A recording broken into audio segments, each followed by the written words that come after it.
Sa Biblia ay may binabanggit na malaking kapighatian.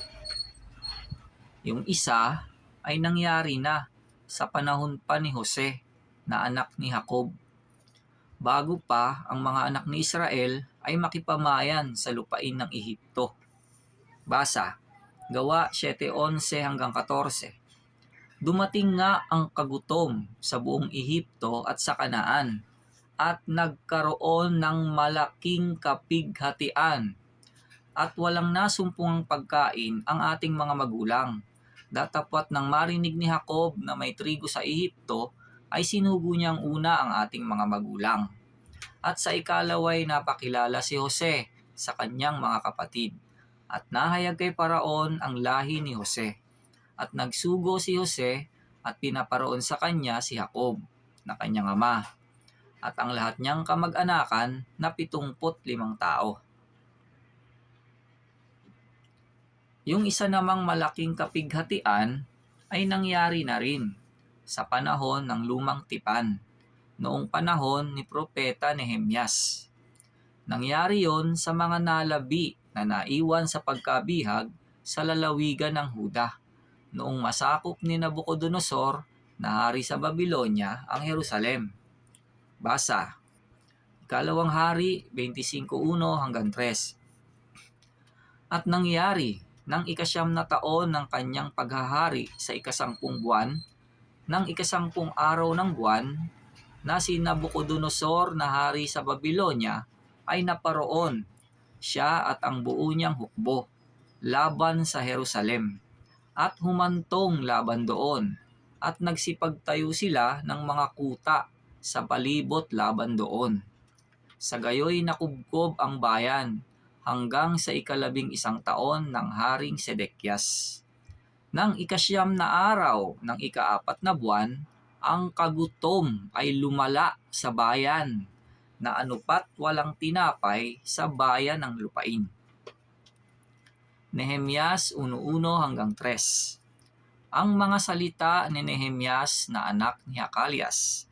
Nangyari nga sa buwan ng Chislu, sa 20 taon, samantalang ako'y nasa bahay-hari sa Susan, na si Hanani, na isa sa aking mga kapatid, ay dumating, siya at ang ilang lalaki na mula sa Huda, at tinanong ko sila ng tungkol sa mga Hudyo na nakatanan, na nangaiwan sa pagkabihag, at tungkol sa Jerusalem.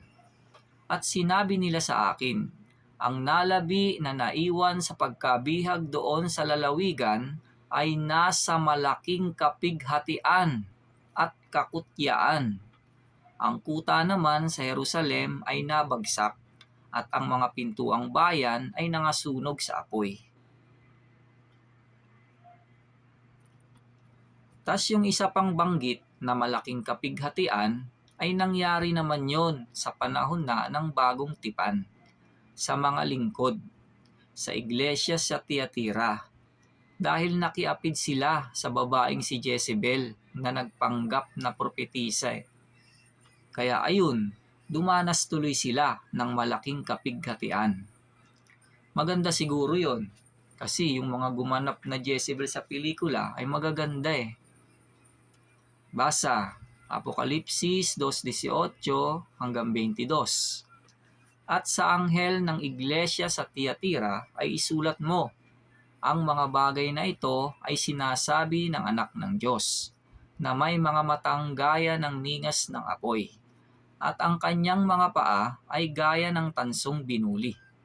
Nalalaman ko ang iyong mga gawa, at ang iyong pag-ibig, at pananampalataya at ministeryo at pagtitiis, at ang iyong mga huling gawa ay higit kaysa mga una. Datapwat mayroon akong laban sa iyo, na pinahintulutan mo ang babaeng si Jezebel na nagpapanggap na propetisa, at siya'y nagtuturo at humihikayat sa aking mga lingkod upang makiapid at kumain ng mga bagay na inihahain sa mga Diyos-Diyosan. At binigyan ko siya ng panahon upang makapagsisi, at siya'y ayaw magsisi sa kanyang pakikiapid. Narito, akin siyang iniraratay sa higaan, at ang mga nakikiapid sa kanya sa malaking kapighatian, maliban na kung sila'y magsipagsisi sa kanyang mga gawa. Tas may isa pa, yung hinulaan ng Panginoong Hesus na malaking kapighatian. Hindi pa nangyayari yon.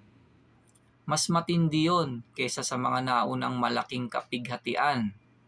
Hindi pa nangyari yung ganun at hindi na mauulit pa. Basa, Mateo 24:21. Sapagkat kung magkagayoy, magkakaroon ng malaking kapighatian na ang gayoy di pa nangyayari buhat sa pasimula ng sanglibutan hanggang ngayon at ni hindi na mangyayari kailanman. Gusto niyo pong malaman kung saan mag-uumpisa yon? Doon po yun sa Jerusalem, sa Judea, sa Israel, kung saan nandoon ang templo noong araw. Basa Biblia.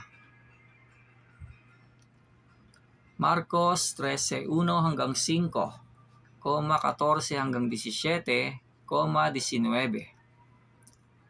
At paglabas niya sa templo, ay sinabi sa kanya ng isa sa kanyang mga alagad, Guro, masdan mo, pagkaiinam ng mga bato at pagkaiinam ng mga gusali.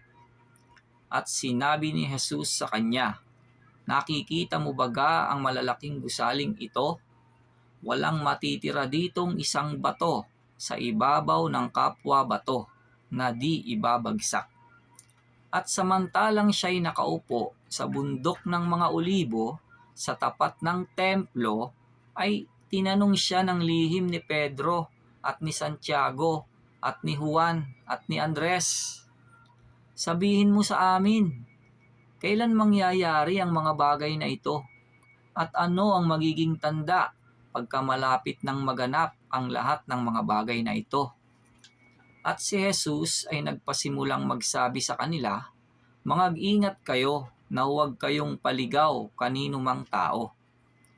Ngunit pagkakita ninyo ng kasuklam-suklam na pagkasira na nakatayo doon sa hindi dapat niyang kalagyan, unawain ng bumabasa. Kung magkagayoy magsitakas sa mga bundok ang nangasa Judea, at ang nasa bubungan ay huwag bumaba ni pumasok upang maglabas ng anuman sa kanyang bahay. At ang nasa bukid ay huwag magbalik upang kumuha ng kanyang balabal. Datapwat sa aba ng nagdadalang tao at nagpapasuso sa mga araw na yaon, sapagkat ang mga araw na yaon ay magiging kapighatian na ang gayoy di pa nangyayari buhat sa pasimula ng paglalang na nilikha ng Diyos hanggang ngayon at ni hindi na mangyayari kailanman. Lucas 21:20 hanggang 21:23. Datapwat pagka nangakita ninyong nakukubkob ng mga hukbo ang Jerusalem, kung magkagayoy talastasin ninyo na ang kanyang pagkawasak ay malapit na. Kung magkagayoy ang mga nasa Judea ay magsitakas sa mga bundok, at ang mga nasa loob ng bayan ay magsilabas, at ang mga nasa parang ay huwag magsipasok sa bayan, sa aba ng mga nagdadalang tao at ng mga nagpapasuso sa mga araw na yaon, sapagkat magkakaroon ng malaking kahapisan sa ibabaw ng lupa at kagalitan sa bayang ito.